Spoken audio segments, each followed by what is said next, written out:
अमृत, जो बातें आप लोग कर रहे थे कि ये भाजपा और आम आदमी पार्टी वाले मिले हुए हैं, ये तो भाजपा ने पल्ला झाड़ लिया कि नहीं नहीं ऐसा बिल्कुल नहीं, ये सारा कुछ किया था आम आदमी पार्टी का है। देखिए, पहले तो ये धोखेबाज सरकार आम आदमी पार्टी की सरकार ने किसानों के पीठ के पीछे छुरा घोंपा है। ये सरकार किसानों की वजह से सत्ता में आई। अदरवाइज किसान ना होते, किसान आंदोलन ना होता, आंदोलनों से ये सरकार बनाती है आम आदमी पार्टी और आंदोलनों वालों के पीठ में छुरा घोंपती है। जब किसान जो लड़ रहे थे, जब किसान दिल्ली में बैठे थे, तब तो किसान बहुत अच्छे थे, सही मांगे कर रहे थे। तब भी मांगे सेंटर से थी और सेंटर में बीजेपी बैठी है। बीजेपी तो किसान विरोधी है ही है। तो तब तो किसान अच्छे लग रहे थे। सत्ता में अब आप आ गए, किसानों की मांगे वही है। आपने एमएसपी नहीं दिया, आपने मूंगी के ऊपर दिया, किसानों को बोला और 20% मूंगी आप उठाते हो और बाकी किसान जाए भाड़ में। और किसानों के ऊपर जो एक्शन हुआ, ये आपराधिक गतिविधि जो आम आदमी पार्टी की सरकार ने और धोखाधड़ी किसानों के साथ की, एक की मीटिंग में बुला के उनको जेल में डाला, उनके ऊपर बुलडोजर चलाया। कहाँ तो आम आदमी पार्टी की सरकार को धरने में किसानों के साथ बैठना चाहिए था। ये जो मुझे आम आदमी पार्टी के प्रवक्ता बोलते हैं कि बॉर्डर बंद थे, क्या किसानों ने बॉर्डर बंद किए थे?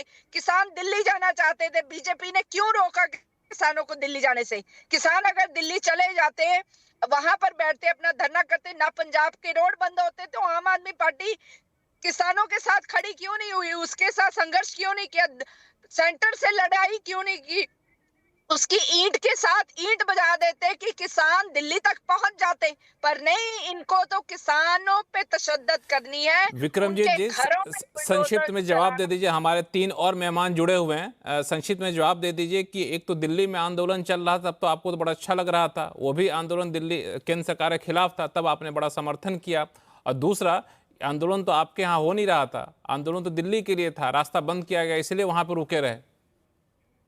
लक्ष्मण जी देखिए, जो दिल्ली में भी आंदोलन हो रहा था वो सारा केंद्र के साथ रिलेटेड डिमांड्स थी और अब भी लेकिन जो ये वहां तो आपने आंदोलन बड़ी कर रहे मदद थे करी ना, वहां पानी पिलाया, वहां वो फिर सहयोगियों को दिल्ली। रखा, वहां पे फ्री वाईफाई की लक्ष्मण सुविधा जी दी।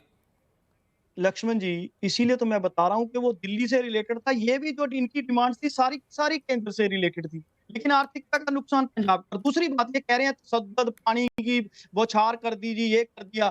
कल सारा मीडिया वहीं था, किसानों को समझा के बड़े निम्रता के साथ उनको भेजा गया, कई किसान तो अपने आप भी चले गए। और दूसरी बात, अगर ये बात कर रहे हैं दोहरी क्या नीति बात की या कर रहे हो, पीठ में पूरा छुरा बुलडोजर घोंपने वाला की, जरा फुटेज लक्ष्मण जी दिखाइए बीच में। आप कह रहे हैं निरंतरता के बुलडोजर साथ कहाँ गए, बुलडोजर लगाया गया, हटाया गया, उनको बुलडोजर तो व्यवस्थित तंबू उखाड़े गए, लक्ष्मण उनको जी बातचीत के लिए बुलाया गया, धोखे से एक तक एक से मैं कहूँगा धोखे से किया गया। बातचीत के लिए इधर आ जाओ, वहां छोड़ोगे वो लक्ष्मण जी मैदान, वहां तुम्हारा मैदान साफ हो जाएगा। ठीक है, एक मिनट में आऊंगा आपको ऐसे लक्ष्मण जी विक्रमजीत जी, 10 सेकंड थोड़ा सा 10 सेकंड तीन 10 सेकंड चाहूँगा, सिर्फ 10 सेकंड, हाँ, सिर्फ 10 सेकंड। 10 सेकंड से ज्यादा नहीं दे पाऊंगा, अगर हमारे तीन मेहमान हाँ, जुड़े हुए हैं, बिल्कुल, उनसे बिल्कुल। बात करनी है मुझे। आप ना ज़रा मुल्ताई याद कीजिए, या कांग्रेस जो आज किसान हितैषी होने की बात कर रही है, या बीजेपी स्वामीनाथन रिपोर्ट इन्होंने दबा के रखी है, पहले कांग्रेस ने फिर बीजेपी ने। मुल्ताई में दिग्विजय सिंह मुख्यमंत्री थे मध्य प्रदेश के, 12 जनवरी 1998 इन्होंने किसानों पर गोलियां चला के 24 किसान शहीद कर दिए थे, 150 किसान जख्मी कर दिए थे। मंदसौर में बीजेपी ने गोलियां चलवाई थी किसानों पे। एक होता है तसद्दुद, तो बीजेपी और कांग्रेस अब करती रही है कांग्रेस से बात किसानों के करूंगा, ऊपर। तब आप आपके पास आऊंगा फिर से। हमारे साथ किसान शक्ति संघ के प्रेसिडेंट है पुष्पेंद्र सिंह जी।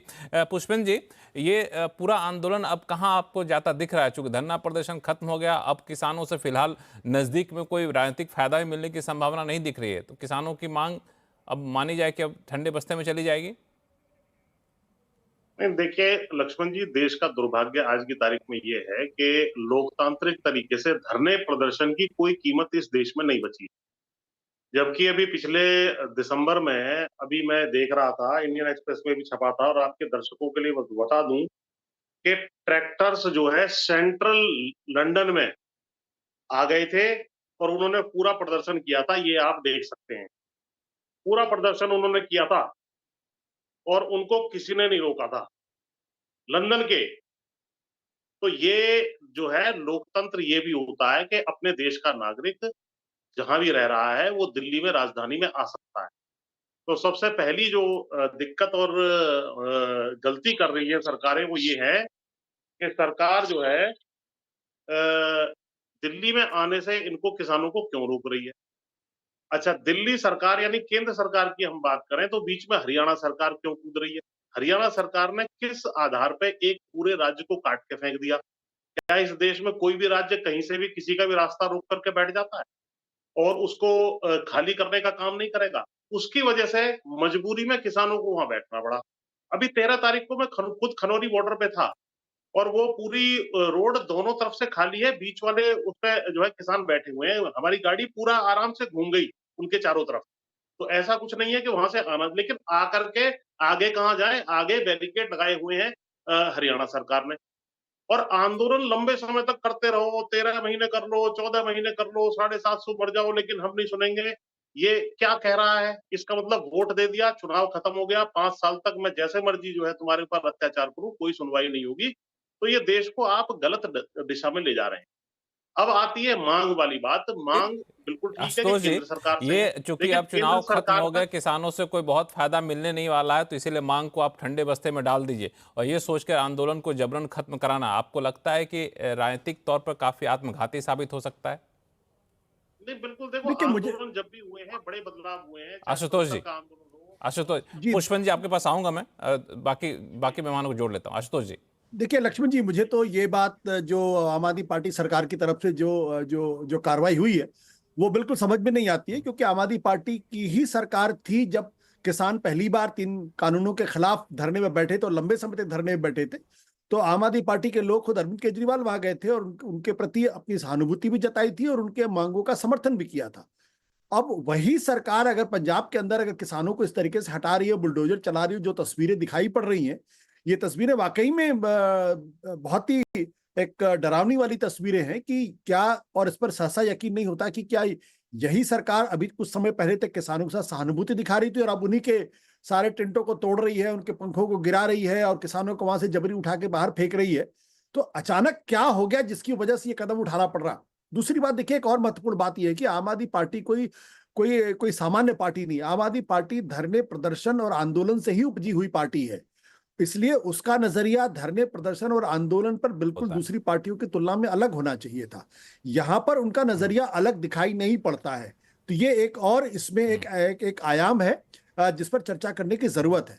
देखिए, किसान तो इस देश के अंदर, मैं तो उसको पूरी तरीके से अनाथ मानता हूं। ना तो मोदी सरकार को उस बारे में कुछ या बीजेपी को कुछ कहने का हक है और ना ही आम आदमी पार्टी को कहने का हक है। किसान जाड़े गर्मी बरसात में उनके साथ जिस तरीके का बर्ताव हुआ, वो सारी तस्वीरें लोगों के सामने उपलब्ध है, जो पिछले 3 साल पहले जो तस्वीरें दिखाई पड़ी थी। इसलिए क्या हमारे देश का किसान जो अन्न उगाता है, जो हमारा आपका पेट भरता है, क्या उसकी मांगे इतनी खराब है कि कोई सरकार उसकी बातों को सुनने को तैयार नहीं है? आखिर ऐसा क्यों है? एमएसपी की मांग बड़ी पुरानी मांग है, सरकार ने खुद वायदा किया था, केंद्र सरकार ने, तो क्यों नहीं उसकी पूर्ति होती है? तो किसान जाए तो जाए कहां? आज की तारीख में सबसे बड़ा सवाल इसी बात को लेकर है।